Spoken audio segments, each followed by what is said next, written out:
Bienvenue à tous. Avant d'entrer dans le vif du sujet, il est très important de nous rappeler qu'il s'agit d'une discussion sur le marché des matières premières et qu'il est important que vous lisiez de lire les clauses de non-responsabilité. Je ne suis pas un CTA, je ne suis pas un conseiller en commerce de matières premières, il est donc très important que vous compreniez tout ce que nous disons. Ici est tout. Parle spécifiquement de la négociation sur papier uniquement. D'accord, les amis. Bienvenue à la troisième leçon. Il s'agit de juin 2017, ICT Mentorship, négoce de matières premières. Leçon numéro 3, les tendances saisonnières, mes favoris personnels.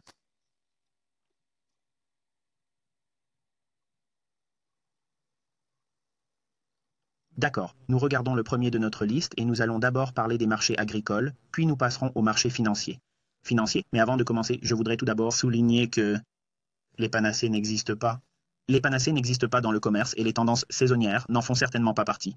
Bien que ma conviction personnelle, je pense qu'ils sont valables à cause de l'erreur humaine, de la tendance saisonnière qui ne prend pas effet au moment où le trader s'assoit et tente de les mettre en œuvre. Un trader s'asseyant et essayant de les mettre en œuvre, il faut savoir que vous pouvez perdre de l'argent si vous essayez de placer toute votre confiance dans les tendances saisonnières. Mais mon interprétation personnelle des tendances saisonnières est la suivante. C'est comme une carte routière ou une carte au trésor, si vous voulez. Elle me donne en quelque sorte les attentes normales de ce qui devrait normalement être vu dans l'action des prix à cette période de l'année. Être observé dans l'action des prix à cette période de l'année, tout peut arriver évidemment avec les produits agricoles. Il peut y avoir une sécheresse, il peut y avoir une récolte exceptionnelle, ce qui signifie que l'offre est abondante et une sécheresse créerait une pénurie, la demande augmenterait et évidemment les prix grimperaient en flèche. Mais lorsque ces tendances saisonnières se manifestent, il est important de nous rappeler, comme je l'ai fait lorsque j'en ai parlé plus tôt dans le mentorat, qu'il ne s'agit pas, ce ne sont pas des panacées, elles ne seront pas absolues. Mais ce sont de bonnes feuilles de route pour savoir à quoi s'attendre pour chaque individu. Dans ce cas, le produit de base. Donc, le premier de notre liste, la tendance saisonnière pour le marché du soja. Sur le côté gauche de chaque diapositive que je vous montre, je vais vous présenter la tendance saisonnière du marché du soja, tendance saisonnière à gauche, puis un graphique hebdomadaire sur les 5 dernières années. Ainsi, vous pourrez regarder les prix et vous faire votre propre opinion si ces tendances saisonnières ont une quelconque utilité dans notre boîte à outils.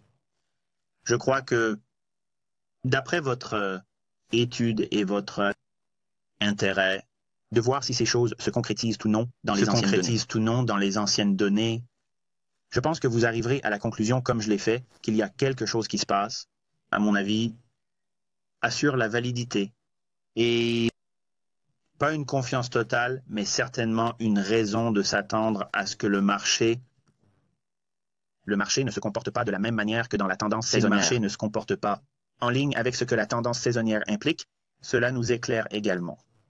Ainsi, si à un moment où il devrait être haussier, par exemple avec les marchés du soja, habituellement les 1er février jusqu'à la récolte de juin, habituellement la période haussière pour le marché du soja. Mais si le marché est en baisse, qu'est-ce que cela signifie? Cela signifie que les influences saisonnières ne sont pas du tout d'influence. Elles n'ont aucun impact sur les prix. Et il y a probablement quelque chose de sous-jacent qui penche fortement en faveur d'une offre des soja. Et sinon, la fonction normale de hausse des prix et de majoration du prix du soja n'est pas observée. Donc, si nous observons une tendance baissière au cours de la première moitié de l'année, il faut s'attendre à ce que les prix augmentent. Cela signifie qu'il y a probablement beaucoup de soja et l'offre sera telle que la demande ne fera pas monter les prix, que la demande ne poussera pas les prix à la hausse. Mais si nous nous attendons à une hausse, comme c'est le cas au cours du premier semestre de l'année en général, si cela se produit et que nous sommes dans un marché haussier primaire ou que d'autres raisons en faveur d'une hausse sont observées dans l'évolution des prix, nous devrons alors nous attendre à ce que la tendance saisonnière soutienne un mouvement soutenu jusqu'au milieu de l'année, un mouvement soutenu vers le milieu de l'année. Il est intéressant de noter que le mois de juin à juillet, crée une tendance saisonnière à la création d'un sommet. Et en général, il se négocie à la baisse jusqu'à la période septembre-octobre où il crée un autre creux saisonnier. Si nous regardons le sommet de chacune de ces tendances saisonnières, vous verrez une petite boîte jaune ici, et le premier de la série de gauche à droite, vous voyez qu'il s'agit du contrat de livraison de mars pour le soja, le contrat de livraison de mars pour le soja, le contrat de livraison suivant lorsque le mois de mars. Contrat expire, vous ne pouvez plus négocier ce contrat, vous devez négocier le mois suivant, c'est-à-dire le mois de mai.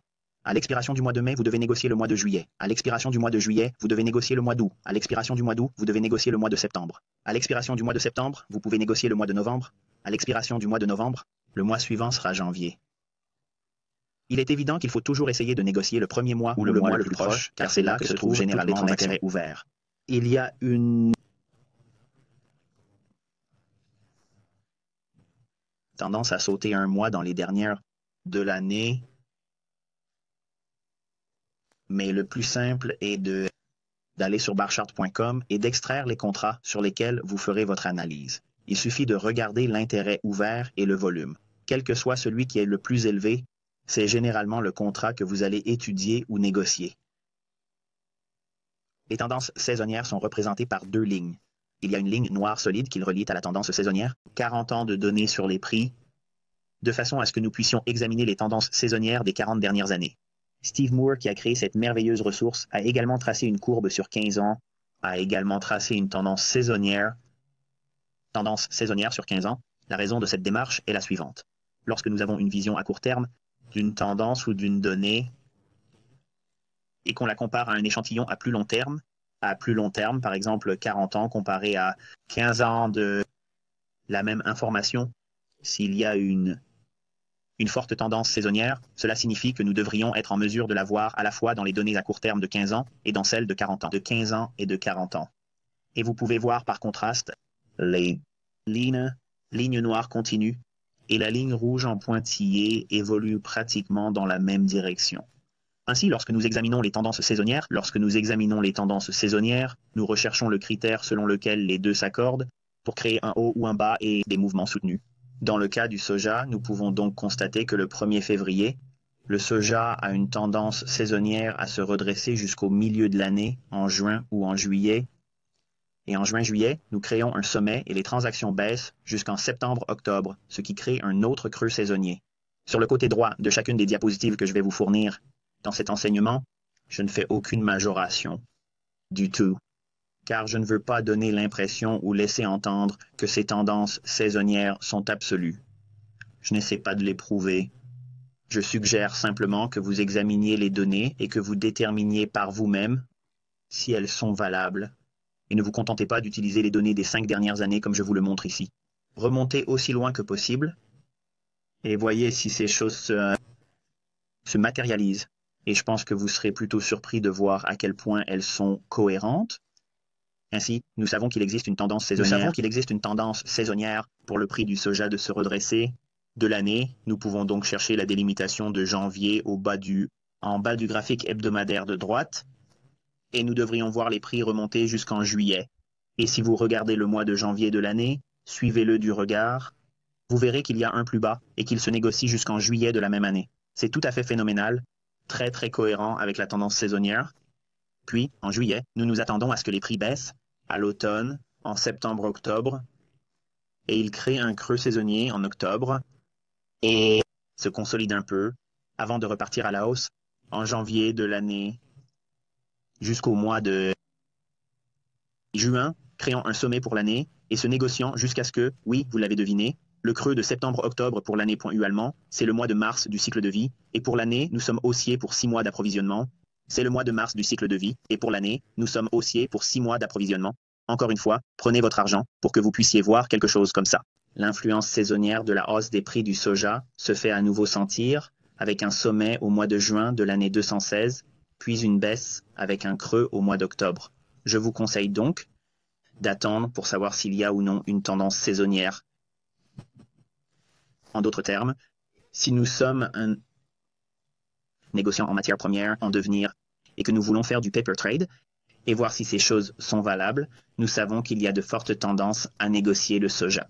Il y a 3 façons de procéder. Chercher des positions longues de février à juin, juillet. Chercher des positions courtes de juin, juillet à septembre, octobre. Rechercher des positions longues de septembre à octobre jusqu'à la rotation suivante des mois d'été. Il se peut que cette rotation se divise en 2 étapes ou 2 jambes dans l'action des prix. Mais c'est ainsi que l'on utilise la tendance saisonnière, ou du moins c'est ainsi que je l'interprète et qu'elle m'a bien servi au cours des 20 dernières années. La tendance saisonnière suivante est le port de commerce de Chicago. blé. Celui-ci est un peu bizarre, mais quand il est là, il est solide. Le blé a une tendance saisonnière à baisser pendant la première moitié de l'année, puis à faire un creux pendant la deuxième moitié de juin et en août. Et en août, nous disposons donc d'un peu de période de temps entre 4 à 6 semaines où le creux pourrait se former. Et si nous regardons la période de juillet sur le graphique hebdomadaire, vous pouvez voir qu'il y a généralement une reprise, comme en 2012, nous pouvons voir la reprise du blé. Et en 2013, nous avons vu les prix baisser un peu cette année-là. Les prix ont un peu baissé cette année-là. Il n'y a pas eu d'influence saisonnière haussière. Même chose pour l'année 2014. Et en 2015, nous avons vu le marché se redresser. Marché se redresser à l'approche de la période de juillet. Et en 2016, la tendance haussière ne s'est pas non plus manifestée. Et cette année, nous n'avons pas encore atteint le mois de juillet. Nous pouvons voir clairement que le marché du blé a été fortement baissier. Et maintenant, en utilisant cette tendance saisonnière, regardons et voyons s'il y a des influences pour les ventes depuis le début de l'année, en janvier jusqu'en juin. Le premier mois de janvier de notre graphique hebdomadaire est en janvier 2013. Suivez cette ligne tout droit vers le haut et vous pouvez voir qu'une tarte s'est formée autour des 8 $ le boisseau et le prix a baissé jusqu'à la période de juillet. Et en 2014, nous avons en fait vu le prix n'a fait que baisser pendant environ un mois en janvier 2014, puis il s'est redressé. Puis l'année suivante, en janvier 2015, nous avons vu le prix baisser un peu et s'est négocié à la baisse dans ce qui semble être comme le mois de mai, puis le mois de mai a créé un creux et a déclenché un rallye. Et en 2016, nous avons vu le marché décliner et bien qu'il y ait eu un retracement au-dessus de la barre des 5 $, j'ai négocié à la baisse dans un creux de la période juillet-août. Et en janvier 2017, nous n'avons pas assisté à une baisse, mais à une reprise, de sorte qu'il arrive que la tendance saisonnière n'aura aucune importance, aucun impact sur les prix, mais si jamais le marché du blé entre dans une phase haussière, les meilleurs moments pour acheter, d'après ce que j'ai vu dans l'évolution historique des prix, vous pouvez le constater par vous-même, c'est de chercher un creux dans la période juillet-août, puis en novembre. Donc novembre et juillet-août sont les meilleurs moments pour acheter du blé. Mes marchés sont dans des marchés baissiers, comme nous l'avons vu sur le marché du blé. Du blé ici, si le blé est dans un marché baissier, la période la plus propice à la recherche de cellules est le début de l'année et les mois d'été. Commerce frontalier de Chicago, le maïs. D'accord, le meilleur moment pour chercher des shorts, évidemment vous pouvez le voir sur le graphique des tendances saisonnières ici, c'est en mai et le mois de mai. Les mois de mai et juin créent des tendances saisonnières pour le maïs au cours des 40 dernières années. Et il retombe généralement en septembre ou en octobre, période de l'année où il atteint son plus bas niveau saisonnier. Nous pouvons donc vérifier cela en regardant le mois d'avril sur notre graphique hebdomadaire et trouver en avril et voir s'il descend jusqu'en septembre ou octobre. Le premier que nous pouvons voir, c'est qu'en 2013, il crée un petit retracement, mais il sort du lit en juillet et descend jusqu'à juillet, jusqu'à la période d'octobre. Octobre. Puis en avril de 2014. Il crée le sommet de cette année-là, se négocie jusqu'en septembre-octobre et crée le creux. Puis, dans la suite de l'année, nous pouvons constater que le mois d'avril connaît une baisse. Il se reprend un peu au début de l'année, crée un sommet et se vante à nouveau, mais ne peut pas descendre en dessous des $. Et en fait, reste un niveau de soutien pendant plusieurs mois au cours de l'année. Nous ne voyons donc pas de baisse en avril, mais plutôt une reprise. Et c'est en fait une bonne chose car ce que nous voyons, c'est la tendance saisonnière du maïs à baisser en avril.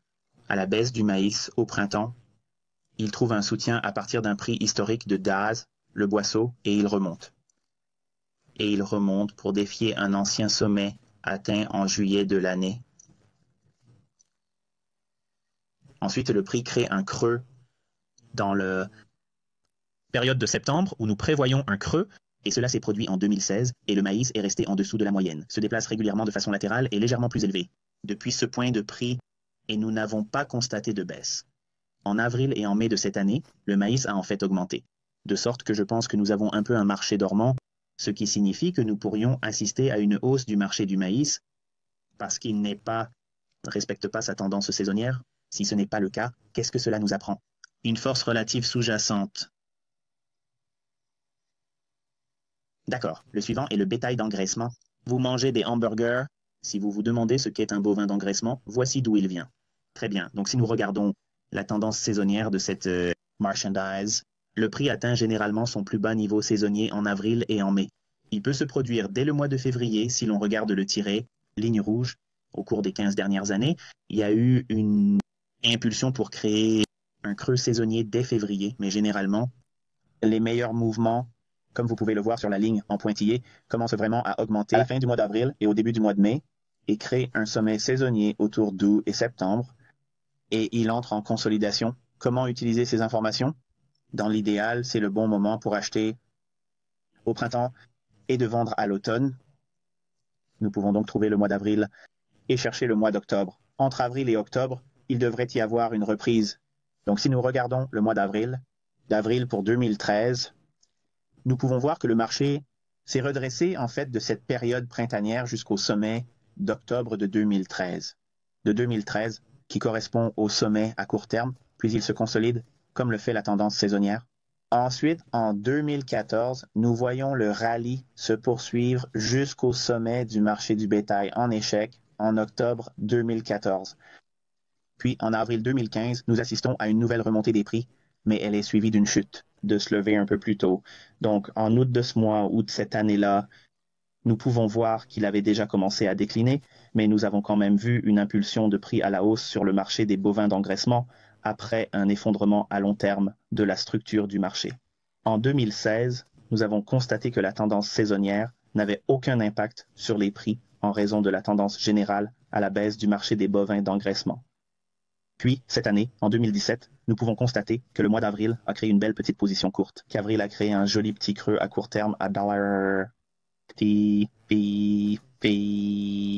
renting a augmenté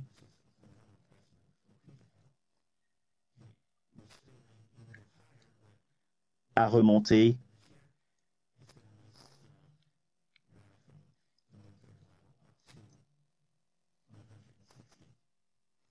à dollars par contrat pour les bovins d'engraissement. D'accord. Le suivant est le bétail vivant. C'est ce que vous obtenez avant d'avoir un hamburger. Ce sont des vaches vivantes qui respirent. La tendance saisonnière pour ce produit est un sommet qui se formant en février-mars et un creux saisonnier se forme en juin. Idéalement, l'impulsion la plus forte est donc la formation d'un creux en juin.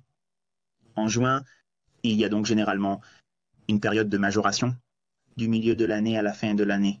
Il est donc très facile d'utiliser cette information en cherchant le mois de juillet, essentiellement sur le graphique hebdomadaire. Trouvez juillet et voyez si cela crée un creux jusqu'à la période de janvier. De cette façon, nous pouvons voir le graphique hebdomadaire. Trouvez le mois de juillet de l'année de la vache et regardez le mois de janvier de l'année. Vous pouvez voir qu'il y a eu un rallye entre ces deux points de prix. Ensuite, dans l'année de la vache, on peut voir qu'il s'est également redressé en juin de cette année-là et ce jusqu'à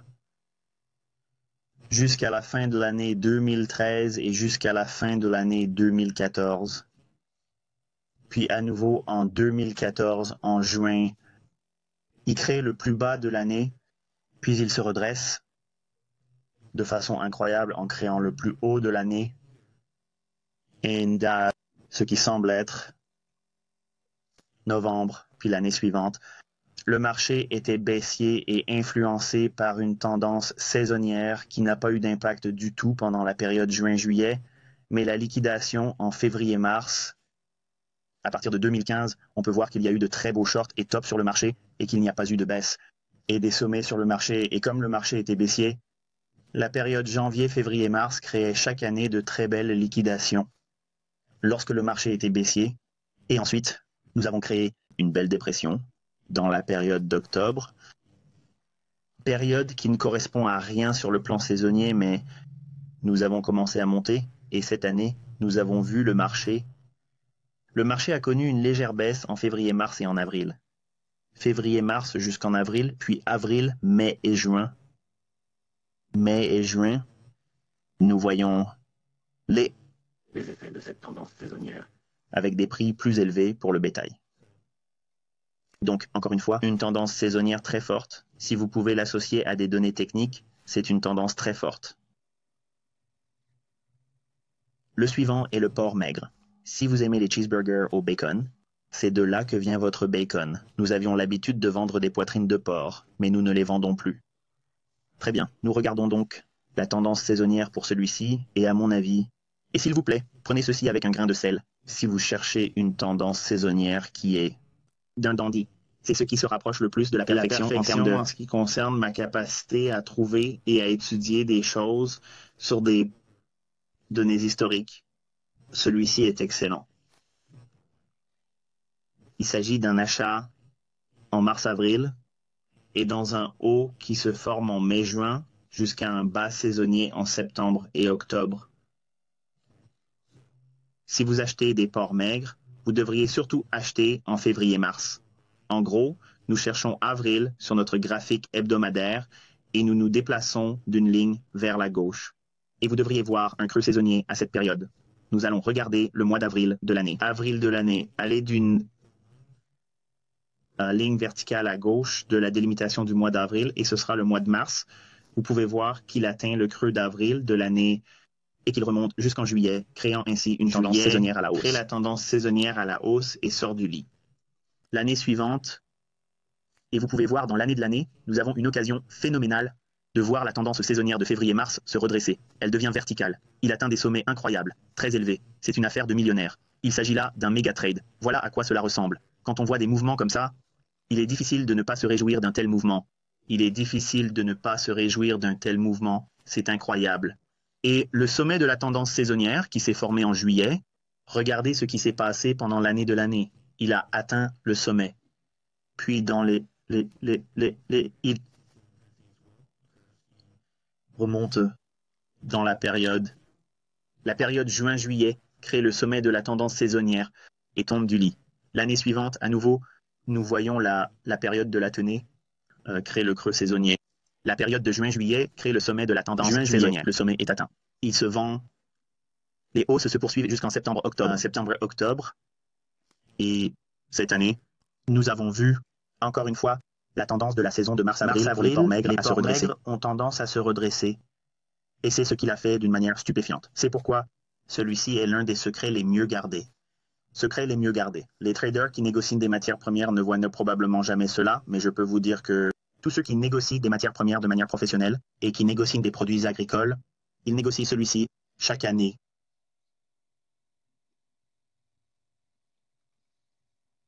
Très bien, tendance saisonnière pour le cacao. Très bien, vous aimez le cacao, le chocolat chaud? Vous aimez les bonbons? Eh bien, c'est de là que vient le cacao. Donc, la tendance saisonnière pour celui-ci, bien qu'il soit un peu boueux, si vous le regardez, les meilleurs que je vois sont un creux qui se forme en mai-juin jusqu'à la période septembre-octobre. Nous attendons donc un sommet saisonnier qui se formera essentiellement la dernière semaine d'août jusqu'en septembre, puis un creux saisonnier, dernière semaine de mai à la première semaine de juin, ce qui nous permet de trouver juillet dans notre graphique et aller sur une ligne verticale à gauche, et il devrait y avoir un creux saisonnier qui se forme, qui se négocie jusqu'à la période d'octobre. Testons donc cela sur le 2013. Nous allons donc chercher le mois de juillet de l'année 2000, en commençant par l'année 2012. Michael, vous pouvez voir qu'il y a eu un rallye qui s'est traduit par une hausse jusqu'à la période de septembre. Et 2012, et nous l'avons vu se produire en 2013. Nous l'avons vu se produire en 2014. Vous le voyez se produire en 2015, est un rallye sur lequel nous avons fait une étude l'année dernière.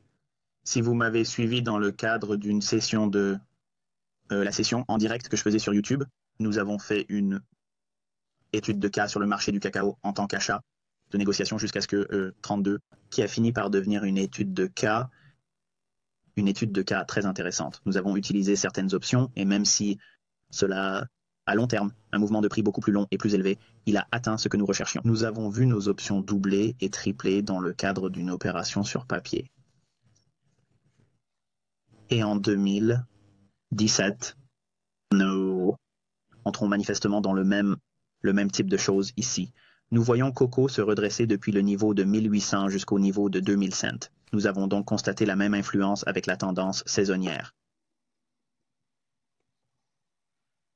OK, celui-ci, le jus d'orange. Celui-ci a une forte tendance à la formation d'un plus bas en septembre ou en octobre, puis à la reprise. Donc, la chose la plus facile à faire est de trouver en octobre et de voir s'il crée un creux et de voir s'il y a une remontée jusqu'en décembre ou, en gros, une ligne verticale jusqu'à la marque de janvier à gauche. OK, donc, vous pouvez voir que cette remontée a eu lieu en 2012. Elle s'est produite en 2013. Il s'est produit avec un mois de retard en 2014. Il l'a fait en 2015. Il l'a fait en 2016 et nous devrons voir s'il le fera cette année.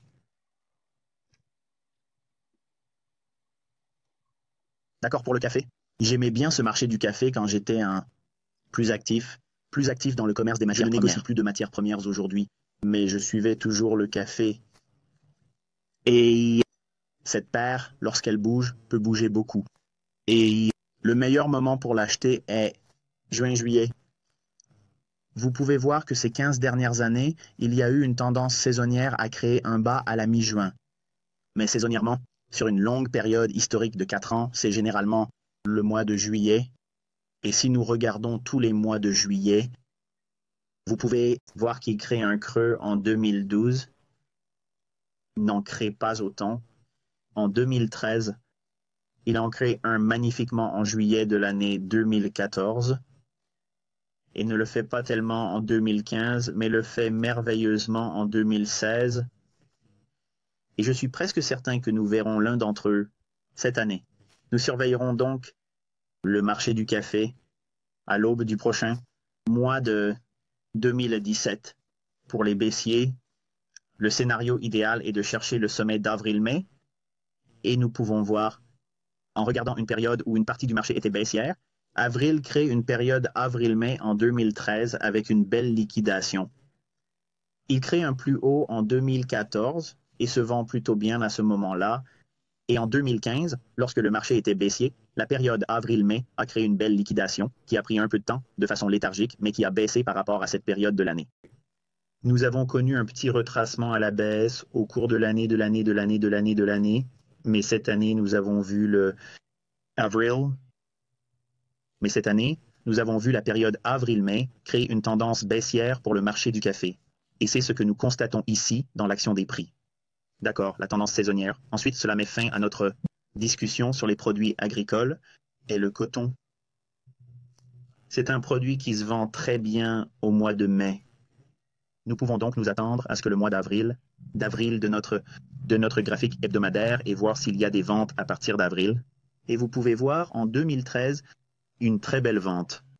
Pour les 94 cents la livre de coton, il se négocie à 80 cents, 14 cents chaque.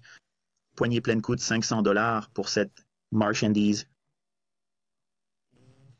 Et le prochain, en 2014, crée le plus haut de l'année et se vend assez précipitamment. Beaucoup. Poignée plus bas. Et en 2015, nous avons eu une certaine consolidation, comme on peut s'y attendre après un grand mouvement comme celui que nous avons vu en 2014. Les mouvements se consolident, mais il y a tout de même eu un petit mouvement de vente, où il s'est déplacé d'environ 400 points de base, soit $2000. Puis en 2016, nous n'avons pas assisté à une forte liquidation en avril. Nous avons fini par voir le niveau le plus bas se former et le coton a commencé à se redresser, ce qui montre en fait comment la tendance baissière que l'on aurait pu attendre en avril-mai pour le coton s'est inversée. La tendance saisonnière du coton en avril-mai, nous l'avons vu se redresser et cela va être une force d'opposition qui montre que si elle ne suit pas la routine commerciale normale de vente, c'est la preuve qu'il y a Cela montre qu'il y a eu une forte force sous-jacente derrière ce produit et vous pouvez voir qu'il n'a cessé de croître depuis lors. Et l'année suivante, nous sommes maintenant à la période de l'année de cet enregistrement, cette affaire à la période de l'année de cet enregistrement, cette affaire à la période de l'année de cet enregistrement, cette affaire à la période de l'année de cet enregistrement, nous n'avons pas vu de vente 78 à 74, mais il s'est redressé précipitamment jusqu'à les 8700 la livre.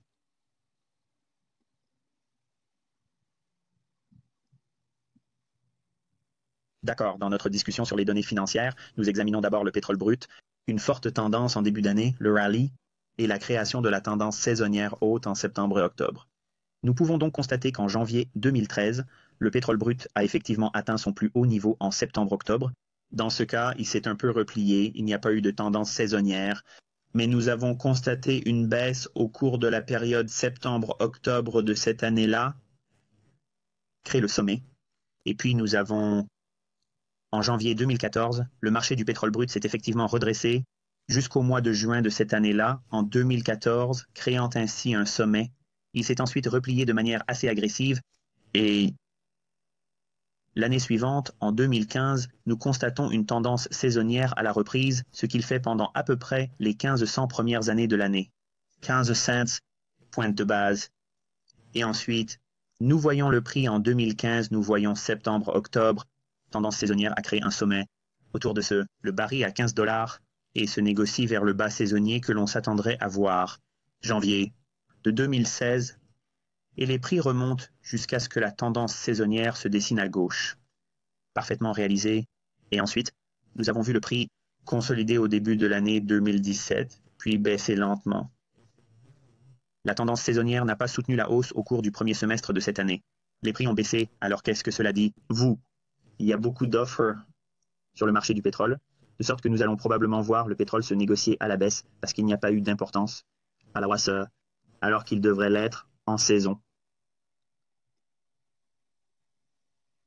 Bon, le suivant est le marché du cuivre de qualité supérieure. Là encore, c'est un peu comme le blé, c'est un peu incertain. Les meilleures périodes pour acheter du cuivre sont le mois de juin et le mois de novembre. Les meilleurs scénarios de vente sont ceux de septembre et d'avril. D'accord? Nous allons donc chercher à ce que le mois d'avril crée un sommet. Vous pouvez voir que le mois d'avril s'est vendu en 2013. Il s'est vendu en 2015 et nous avons eu une vente en 2016 et nous avons eu une petite liquidation cette année. Pour les positions longues, trouvons la période de juillet et voyons si, à sa gauche, le mois de juin crée un creux en 2012. Nous le voyons se produire, tendance saisonnière longue.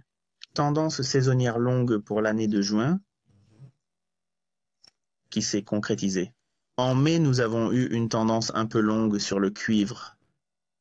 Et en juin, nous n'avons pas eu de baisse saisonnière. Formation de la tendance saisonnière Achat, que l'on attendrait normalement en juin et juillet. L'année du mois de juin, nous ne l'avons pas eu. Nous avons eu une liquidation en septembre. Nous avons donc eu une tendance saisonnière à la baisse.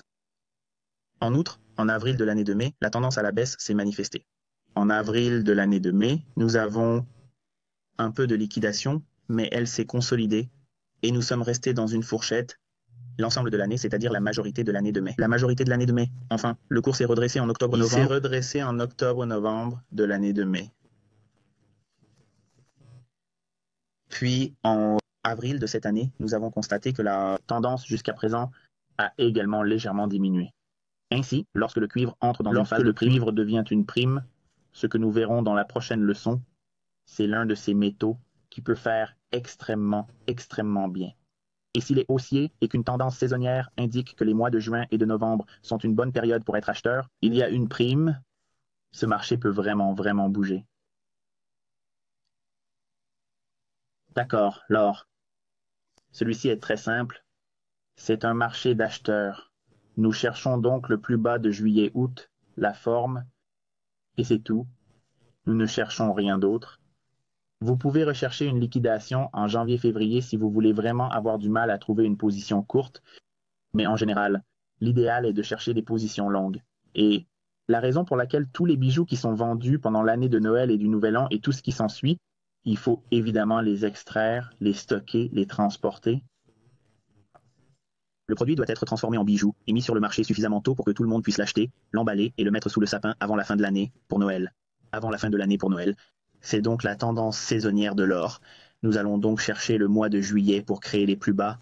Si nous allons en juillet de l'année, nous avons une reprise de l'or et nous voyons un rallye en juillet de l'année. Un sommet se forme au cours de l'année. Il y a un rallye qui se forme en juillet de l'année. Un rallye se forme en juillet de l'année et finit par atteindre un sommet. Et ensuite, nous n'avons pas encore juillet. Juillet sera le mois prochain, alors nous verrons si ce rallye se produit sur l'or.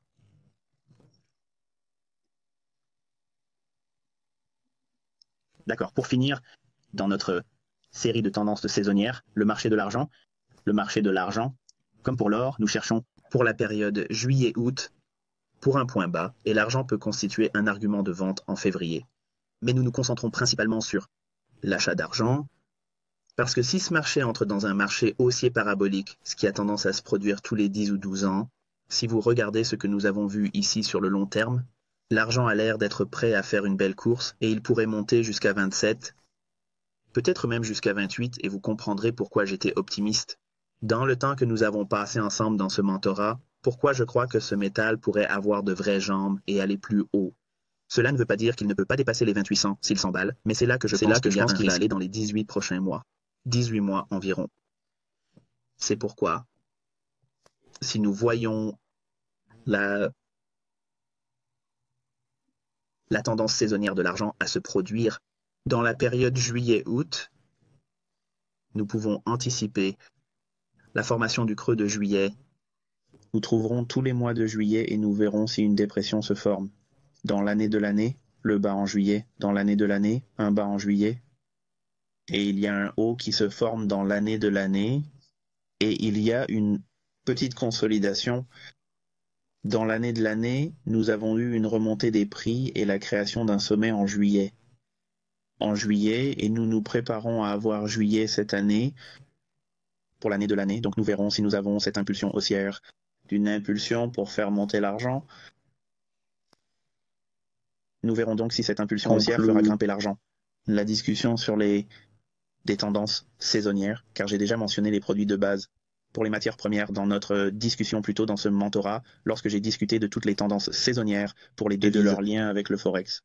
Je ne vais pas non plus utiliser le marché obligataire ou les instruments de la dette, parce que je les utilise également dans la discussion sur les tendances saisonnières. Il existe d'autres produits de base que l'on peut négocier. On peut évidemment négocier du canola, du riz, du beurre, des contrats à terme sur le lait. Vous pouvez négocier le palladium et le platine. Vous pouvez négocier du gaz naturel. Il existe donc d'autres contrats à terme. Il y a donc d'autres contrats à terme que vous pouvez négocier, et bien sûr l'indice, dont nous parlerons la semaine prochaine dans nos enseignements pour le mois de juin de l'année du contenu.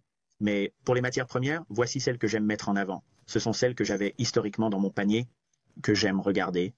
Il y a quelques petites choses bizarres que j'ai faites avec les marchés plus minces, comme le canola et le riz. J'utilisais la baisse de l'intérêt ouvert sur ces marchés pour déterminer si le complexe céréalier était haussier ou baissier.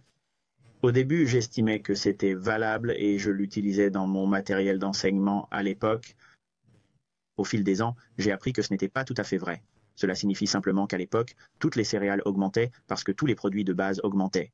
Il s'agissait donc d'une sécheresse généralisée dans les années 90. Et cela a causé toutes sortes de problèmes pour tous les grains. C'est pourquoi elles ont toutes augmenté. Et toute baisse de l'intérêt ouvert, vous savez, j'attribuais à tort le déclin de l'intérêt ouvert dans le canola et le riz, le rôle de soutien à la hausse du blé, du soja et du maïs, devait augmenter. Et ce n'est pas vrai. Ce n'est pas vrai. J'ai fait la même chose avec l'avoine. Je regardais l'avoine et j'observais la baisse de l'intérêt ouvert dans ce secteur, et cela soutenait la tendance haussière du complexe céréalier. Je peux vous dire que j'ai eu très tort en enseignant ce genre de choses à l'époque. Je ne savais pas ce que je faisais. Aujourd'hui, parce que j'étudie la question depuis plus de 20 ans, je sais que l'intérêt ouvert est directement lié à ce marché en particulier. Après tout, c'est l'intérêt ouvert de cette marchandise et non quelque chose qui peut être partagé et idéal. C'est pourquoi j'ai donc beaucoup appris au fil des ans sur le fonctionnement de ces marchés. Et quand j'étais sur America Online. Je pensais que j'avais tout compris en tant que néophyte précoce. Mais je ne comprenais pas grand-chose, en fait. Mais à mon avis, ces tendances saisonnières ont très bien résisté. À mon avis, ces tendances saisonnières ont très bien résisté au cours des 20 dernières années. Je vais vous conseiller d'arriver à votre propre conclusion quant à leur validité. La meilleure façon de les utiliser, c'est d'utiliser tout ce que nous avons fait jusqu'à présent en matière de mentorat et de les combiner. Si nous savons qu'il y a un impact saisonnier pour que les prix augmentent pour un produit particulier, et vous savez lesquels, chaque année, quand vous obtenez un calendrier, ou vous pouvez simplement le programmer dans votre téléphone, si vous avez un smartphone, il suffit de le mettre dans votre smartphone. Au début de chaque mois, faites une liste de toutes les tendances saisonnières auxquelles vous devez vous attendre pour ce mois particulier. Ainsi, chaque mois, lorsque vous vous asseyez sur vos tableaux, vous vous dites, OK, eh bien, d'un point de vue saisonnier, c'est un bon moment pour ce marché particulier de monter ou de descendre. Ensuite, vous effectuez votre analyse et vous voyez, sans forcer, s'il y a des raisons qui justifient cette tendance saisonnière. Cette tendance saisonnière, voici ce qu'il faut retenir. Si ce n'est pas le cas, vous savez, il ne suit pas la tendance saisonnière. Cela vous dit quelque chose, soit il entre dans une consolidation à long terme, ce qui ne permet pas de gagner de l'argent. Soit il ne se consolide pas, mais il va dans la direction opposée. Cela signifie qu'il y a une force très importante. Si la tendance saisonnière est à la baisse des prix et que ce n'est pas le cas, qu'ils augmentent, c'est qu'il y a une forte demande pour ce produit. Il y a une forte demande pour ce produit. Vérifiez s'il existe des positions longues nettes sur les produits commerciaux. Comme nous en avons discuté au début de ce mois, je vous ai donné des moyens d'examiner le programme de couverture. Attendez qu'ils entrent dans un programme d'achat de couverture et testez vos tableaux de rabais et voir si vous pouvez obtenir un mouvement à partir de cela.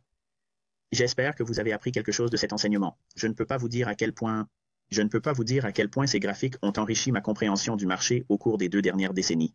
Et je suis sûr que si vous les étudiez et que vous les gardez comme je l'ai fait, ils vous serviront tout aussi bien, sinon mieux.